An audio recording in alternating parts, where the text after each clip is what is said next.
Hello Manhattan and welcome to this week's edition of Channel 8 News. I'm Lindy Stuckey. And I'm Claire Carlson. We've got an exciting show coming right up. Coming up on today's show, we will dive into some spooky activities happening at the Sunset Zoo.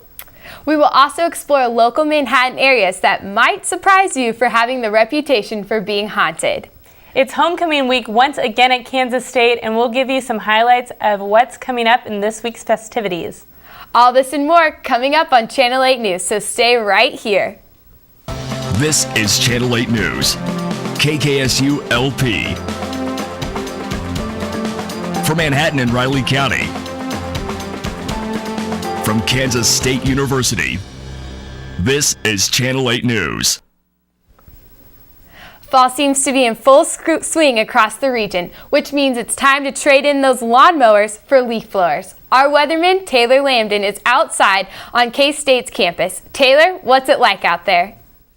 Yeah, thanks, Claire. As you can tell behind me, it's a little cloudy and gloomy. You might want to wear a jacket and a hoodie combination if you're going to class today. You know, it'd be a good day for a hay bale ride. I'll show you that and more coming up on the 5-day forecast. Back to you, ladies. Thanks, Taylor. The search for a missing Manhattan man is now over. Utah officials have confirmed that the body of 54-year-old David Welch was found in a van at the bottom of a ravine along I-70 in Utah. Utah Highway Patrol contacted Riley County Police Department after a hitchhiker spotted Welch's body in a vehicle. Welch leaves behind his wife, Kelly Welch, and their 2 children. New state numbers show that suicides reported in Kansas rose to 505 in 2013, a 30% increase from the number of suicides in Kansas in 2011. The most common method of suicide by Kansans is by firearms, followed by suffocation and poisoning. Experts caution that the year's increase does not indicate a trend, but also pointed out that Kansas has recently cut funding for mental health programs. On Friday, October 18th at approximately 3:13 a.m., officers responded to a 7,000 block of Northfield Road for a report of a fatal car accident. Upon arrival, officers located 19-year-old Brett Mock of Manhattan, Kansas. Mock was transported to Mercy Regional Hospital at 4:09 in the morning and was pronounced deceased. In Aggieville, a bar has recently gone under. Underwater, that is. Reporter Hayden David gives us the scoop. That's right, ladies. Local bar 1863 has flooded not once, but twice this year. 1863 has been living with unfortunate bad luck this year with another flooding of the Manhattan local bar. The flood began Saturday, October 12th by an emergency sprinkler being tampered with in one of the residential apartments located above the bar. As you might have heard, this is actually a repeated incident. The same accident occurred in late January of this year and completely destroyed the bar's floor. This time around, the bar owner says they lost the entire cash register system, approximately $3,200 of liquor, and 6 TVs, including a 70-inch flat screen. Owner Richard Golly says the cleanup process took a lot of work. Yes, kind of knew what we were doing this time just because it happened so recently. But we had a crew of about 15 guys in here working Sunday through about Thursday, and they were able to get all the ceiling tiles, the electrical, the insulation, repair all of our walls and stuff like that. They got that back together pretty quickly. During the reconstruction, 1863 had to forfeit profits for a week as they were closed for a full 6 days and could reopen half of the bar for the next Saturday night. 1863's landlord and insurance company are helping to pay for some of the costs, but the bar still faces a large unpaid portion of the bill. And even though this is now a repeating pattern, a clear resolution has yet to be found. As far as I know, nobody's taking responsibility for what happened. What we're doing is just having our insurance deal with whatever has to go on with that. We're just submitting our claim and letting them do what they need to do to take care of it. Despite their obstacles this year, 1863 is now reopened for business and ready to turn their luck around, or at least stay dry. Thanks, Hayden. We're going to take a quick break, but we'll be right back. So don't touch that remote. It was a routine grain elevator inspection until the explosions began. until a blast tossed him more than 300 feet. Then, it became the event that changed Kevin Saunders forever. The body of this K-State alum was broken, but his spirit, well, that spirit not only survived, it thrived. Against all odds, Saunders transformed himself into the world's greatest wheelchair athlete, one of America's premier motivational speakers, and the first Paralympian appointed to the President's Council on Physical Fitness, Sport, and Nutrition. Where there's a wildcat, there's a way. Welcome back to Channel 8 News. I'm Liddy Stuckey. And I'm Claire Carlson. Remember to follow us on Twitter at Channel 8 KSU and on Facebook at Channel 8 News KSU. Hey Claire, can you think of anything cuter than animals? Actually, yes. Kids dressed up in Halloween costumes looking at animals. Channel 8 reporter Miley Widman got to see the best of both worlds at the Sunset Zoo for their annual Spooktacular. Birds, mammals, and reptiles of all sorts are what you'd anticipate when walking into a zoo, right? For the Sunset Zoo this past weekend, it was much more than your typical stroll through the zoo. Bird calls and monkey screeches were drowned out by the kids laughing and playing.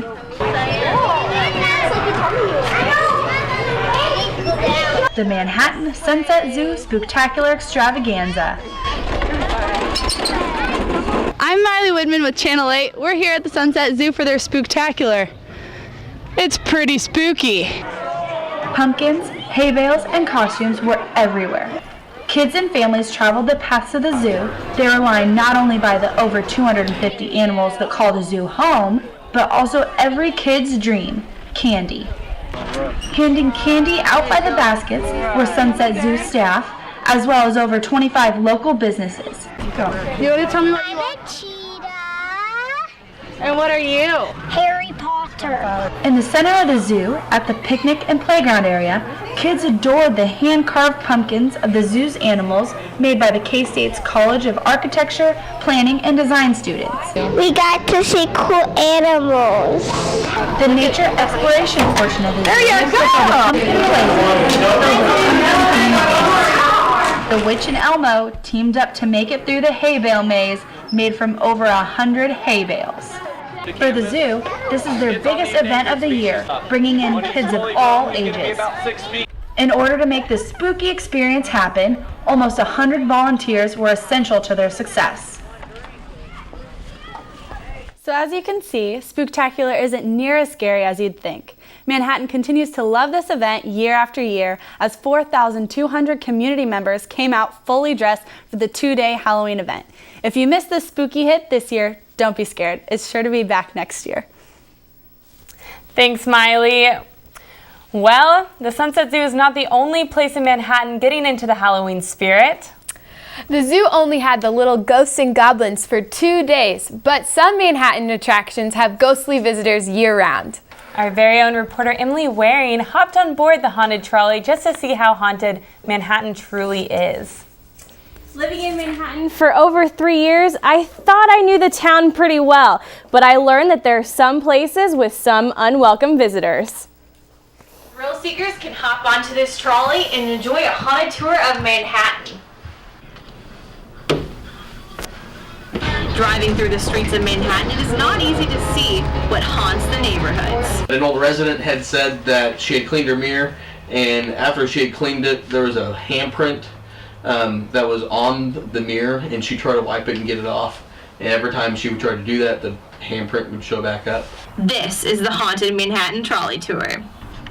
There are lots of haunted sites, including the Wolf Museum. So one of the stories with this was kind of backs up the lady in the window that stares out. But a girl a long time ago had written in her journal to her grandmother saying how scared she was and uneasy she was being in this hotel at the time.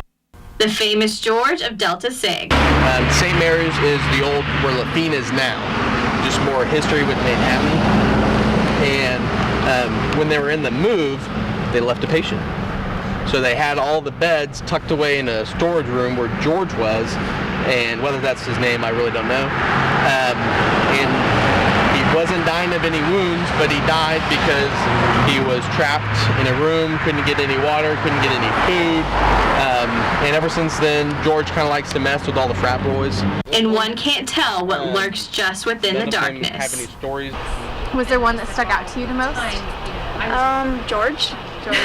It was interesting seeing how like a frat house has a little trickster spirit in there. The one at the Job Corps with the orphanage, definitely the little girl whose hand appeared on the mirror. I thought that was would be very interesting to see. That'd be awesome. Unfortunately, all the tours are booked up for the rest of the season, but they do plan on doing the tours again next year. I've driven past some of those places. I had no idea that they were haunted. Yikes. Yeah, I know, it makes me even a little scared. But thanks, Emily, for that report.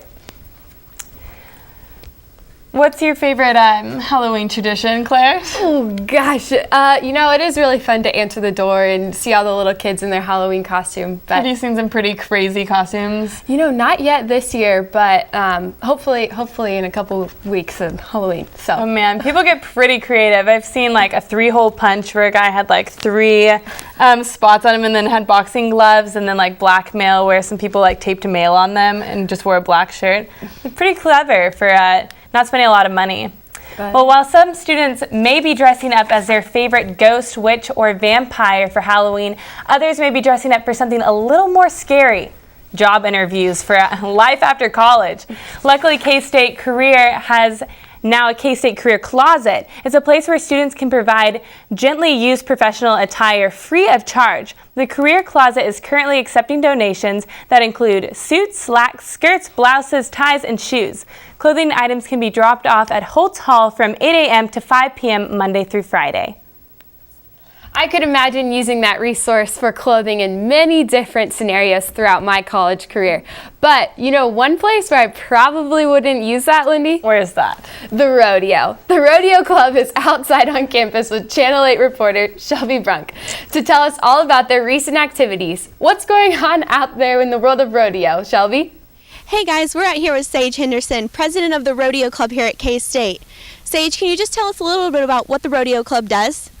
The Rodeo Club supports the rodeo team through the Kansas State University. We offer a large amount of events and help the traveling team members get up and down the road to 10 college rodeos. And what events do you guys have going on in the upcoming times? Starting in the spring semester, we'll have the K-State Annual Bull Ride, which is February 1st, and then the Iron Woman Competition, which is February 8th. And then the annual Intercollegiate K-State Rodeo is February 21st through the 23rd in Weber Arena. All right, awesome. So Sage is here to show us a little bit about how to rope. So go ahead, Sage. Let's see how it's done. All right, that's great. So Sage, how did you learn how to do that? I learned at a young age from both my parents. They both traveled up and down the road to college or to rodeos, and I went on down the road through high school and now into college. All right, that's great. Thanks, Sage. Be sure to check out some of the events that the Rodeo Club has going on in the spring semester. Back to you guys. Thanks, Shelby. It's time for another break, but stay tuned to meet our guests from the Humane Society and their special friend. Also ahead, find out how to plan your homecoming week, and we'll have weather outside with Taylor Lamden. State Student Radio brings every game to K-State fans on the Wildcat 91.9. Line's going to take a pitch out to the right. Hubert dices his way up and into the end zone for the Wildcat touchdown. Takes the snap. He's going to roll out. He's going to throw deep over the middle of the field for Tyler Lockett. Catches it. 15-10, 5, touchdown, Kansas State. For all of your K-State sports coverage, tune into the Wildcat 91.9. Look at me. I'm so cute and cuddly. I'm also very charming.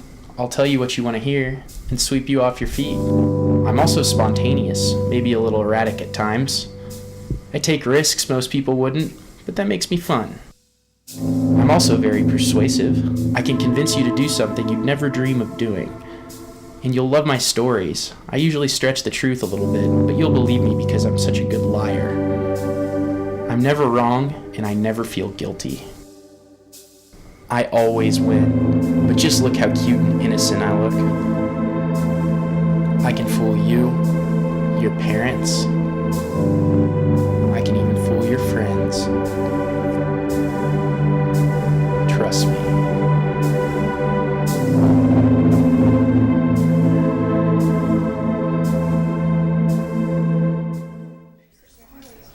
welcome back. We are joined today with Dr. Lisa Pullman of the Humane Society. Who do you have with us? This is Tinkerbell. Oh, Tinkerbell.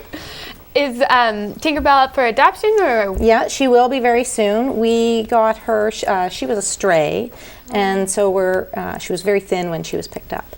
And so we're going to get her to a healthy weight, and then she'll be adopted out once she's healthy. So can you volunteer at the Humane Society? Absolutely. We don't have a physical location, so there's the local shelter in town, and that is the T. Russell shelter. That's not the Humane Society. But if you want to go to our website, there is info@rchs.org, and you can email us, and we will tell you all sorts of volunteer opportunities. You know, there's adoption events, fundraising events, all sorts of things that you can do. Fostering is a big need that we need. So, yeah, the more foster homes we have, the more animals we can save. And about how many animals are currently up for adoption? We have about 122 in the program, and then I would say right now we probably have about 50 up for adoption. The others are kittens or puppies that we're trying to, get ready, get up to age, and then they'll be vetted, spayed, neutered, that sort of thing. So. Wow. So will Tinkerbell, will she be dressing up for Halloween? Oh, I don't know. Do you want to dress up for Halloween, sweetheart? She looks really excited about Halloween. She does like her sweaters. They keep her warm. That's right. That's awesome. So, what are some really interesting stories that I've with people who have adopted, that you've seen, or just? Well, I mean, we've had some great stories with some animals that we have found. This isn't one, and a little cat had a microchip, and we found out the cat had been missing. We looked all around and found the owner in Florida. They lost the cat 6 years ago. Wow. So they were very happy that we found their home. Other just great stories, we take in animals that are sick. We had a dog last year, Ruby, and she was found deformed, so she's had all sorts of surgery to make her better. She's going to be adopted. She's doing great. Wow. It'll be wonderful to be able to help with animals like that.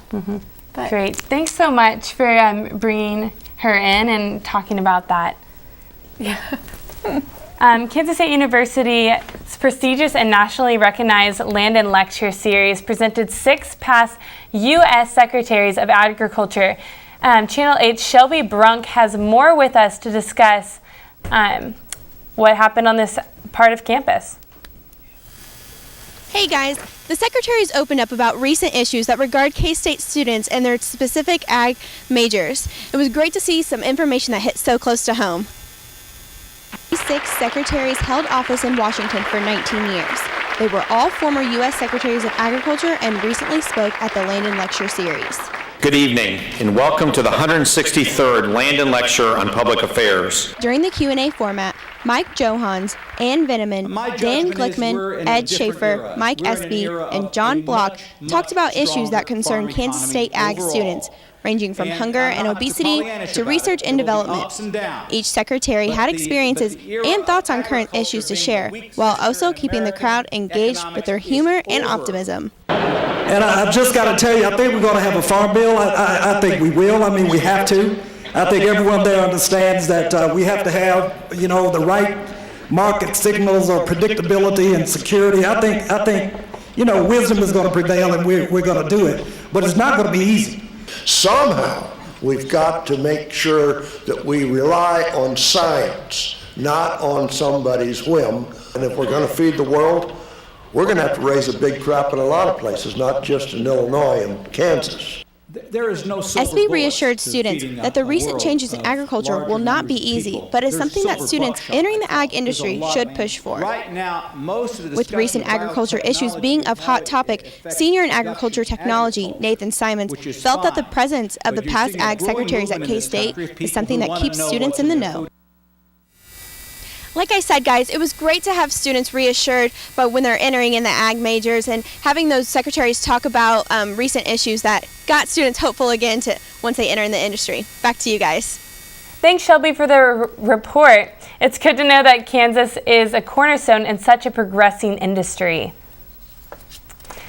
Almost 1,000 participants gathered at K-State Alumni Center on Sunday morning to run the Homecoming 5K. The race kicked off the Homecoming Week to raise money for Manhattan Veterans Center.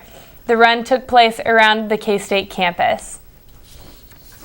Wow, that's a lot of people running on campus. Joining us now with Channel 8 reporter Miley Wademan and the Bakery Science Club can tell us a thing or two about how to reward yourself after a long run like that. Thanks, Lindy. We have Alex Nelson and Michelle Holland with us here today to tell us a little bit about the Bakery Club here at K-State. So can you tell us a little bit about some of the things that Bakery Science does here on campus? Well, we have our weekly meetings, which consist of us getting together and baking 2 cookies for sure, and then 1 specialty product, as well as some bread. So we always have monster cookies and chocolate chip cookies, and we always have a specialty product. So this week happened to be frosted sugar cookies, which we have some here, and as well as just different breads. And then Wednesdays we have our weekly sales in Schellenberger, first floor Schellenberger, from 3 to 5. So you guys are Bakery Science majors, I take it? So, we are. Is this club open to anyone, or just Bakery Science majors, or what? It's actually completely open. About 50% of our members are Bakery Science majors. We have a lot of different students. We range everywhere from the engineering to education to family health and services. So you can find just about anybody at our meetings. What about any catering events that you guys do? We do a lot of catering. It's not strictly under that name. We call it just special ordering. But for example, here on campus last year for the 150th celebration, we made 500 cupcakes, which was a huge undertaking for our club because we had baked them and frosted them all. We also are catering different events for the College of Agriculture. We do cookies for their tailgates. We're doing cookies for the Department of Engineering groundbreaking ceremony. So we've got a lot of different customers. That's awesome.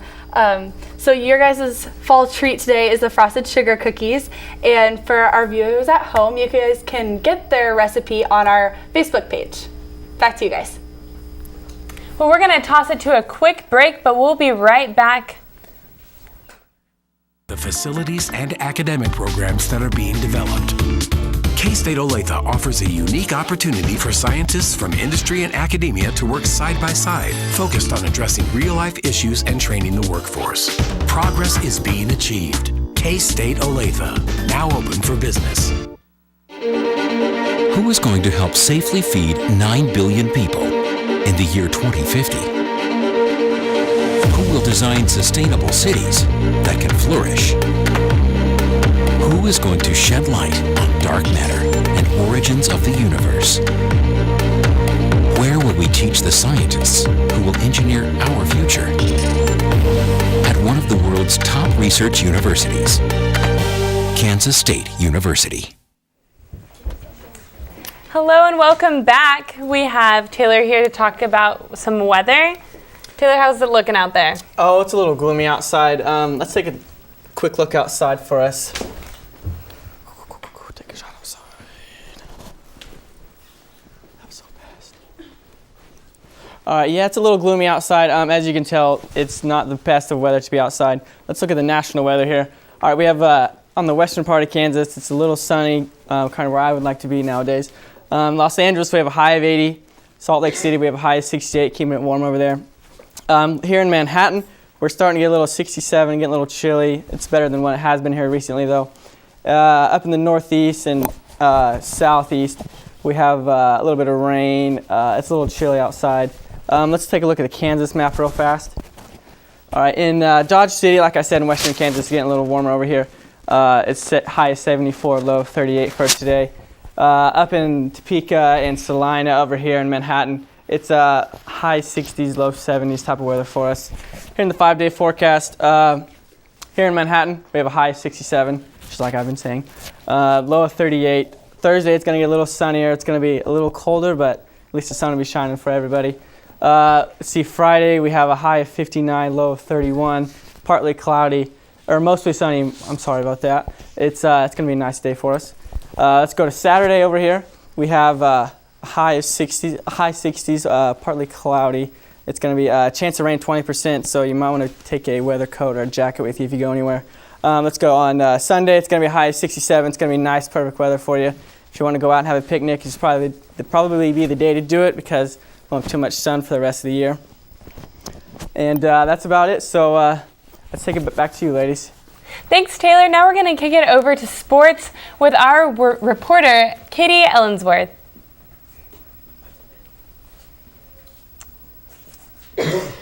All right, guys, so the football team has had a rough first half of the season. They left their game against Baylor with a 2-4 record, knowing that there was pressure for the rest of the season. If the Wildcats want a shot at the bowl game this year, they have to continue their improvements and win 4 of their next 6 games. The team will be using all of that K-State homecoming spirit this week to help them keep focused as they take on Big 12 7th-ranked West Virginia. This will be the Mountaineers' first trip to Bill Snyder Family Stadium. In local high school football, the Rock Creek Mustangs played host to Marysville. It was the Mustangs' best passing game of the season so far, going 5 of 8 for 82 yards. But the Mustangs kept to their ground game for 156 yards on 34 attempts. The 2-5 Rock Creek Mustangs rolled to a 35-6 victory over 0-7 Marysville. Channel 8 News would like to thank our friends at the Rock Creek Journalism Department for supplying that game footage. Recently, the women's volleyball team took on Texas Tech here at home. The Wildcats came out victorious with a 3-win sweep, and the Red Raiders and senior Caitlin Pelger had 15 kills that pushed her team to success. Well, moving on to basketball. With fall in full swing and winter quickly approaching, basketball is excited to get their season started. They will be playing their first game on October 28th. The women will be taking on the Washburn Ichabods, and then the men's team will be playing on November 1st. They will be taking on the Pittsburgh State Gorillas. So it's an exciting time here for sports. Should be interesting, and as always, we're going to keep you updated and follow all of our Kansas State sports. So we're going to take a quick break, and then we'll be back with one last look at weather.